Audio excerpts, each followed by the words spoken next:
दोस्तों स्वागत है आपका एक और इन्फॉर्मेटिव वीडियो में। दोस्तों आज की वीडियो में हम ये जानेंगे कि रैम और रोम में क्या क्या डिफरेंसेस होते हैं।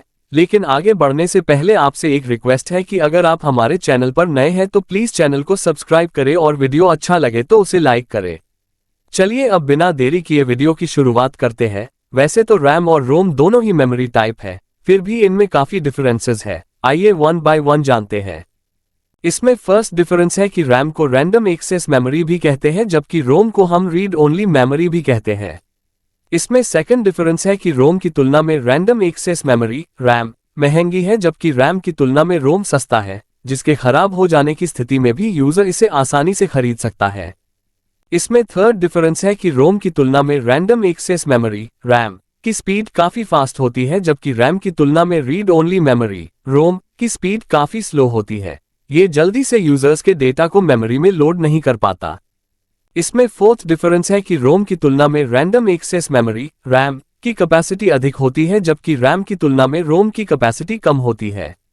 इसमें फिफ्थ डिफरेंस है कि रैम में डेटा को संशोधित यानी मॉडिफाइड डिलीट या रीड करना सरल होता है, जबकि रोम में डेटा केवल पढ़ा जा सकता है, उसमें डेटा को मॉडिफाइड या डिलीट नहीं किया जा सकता। इसमें सिक्स्थ डिफरेंस है कि रैम में स्टोर्ड डेटा का उपयोग सेंट्रल प्रोसेसिंग यूनिट यानी सीपीयू द्वारा करंट इंस्ट्रक्शंस को प्रोसेसिंग करने के लिए किया जाता है, जबकि रोम में स्टोर्ड डेटा का उपयोग कंप्यूटर को बूटस्ट्रैप करने के लिए किया जाता है। इसमें सेवेंथ डिफरेंस है कि रैम पर स्टोर्ड डेटा को सेंट्रल प्रोसेसिंग यूनिट द्वारा एक्सेस किया जा सकता है, जबकि यदि सेंट्रल प्रोसेसिंग यूनिट यानी सीपीयू को रोम पर डेटा पहुंचाने की आवश्यकता हो तो पहले डेटा को रैम में स्थानांतरित यानी ट्रांसफर किया जाता है और फिर सीपीयू तक डेटा पहुंच पाता है, मतलब ये डायरेक्ट सीपीयू तक डेटा ट्रांसफर नहीं कर सकता। इसमें एथ और लास्ट डिफरेंस है कि रैम का डेटा बहुत अस्थिर यानी अनस्टेबल होता है। यूजर का डेटा रैम में तब तक मौजूद रहता है जब तक बिजली यानी लाइट में कोई रुकावट नहीं होगी।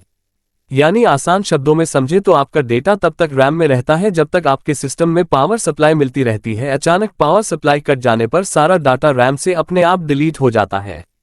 जबकि रीड ओनली मेमोरी रोम में मौजूद डेटा अनस्टेबल नहीं होता है, इसमें यूजर का डेटा स्टेबल रहता है, चाहे पावर सप्लाई अचानक ही क्यों न कट जाए। इसलिए इसे परमानेंट स्टोरेज भी कहा जाता है। दोस्तों आज की वीडियो में बस इतना ही, मिलते हैं किसी और इन्फॉर्मेटिव वीडियो में।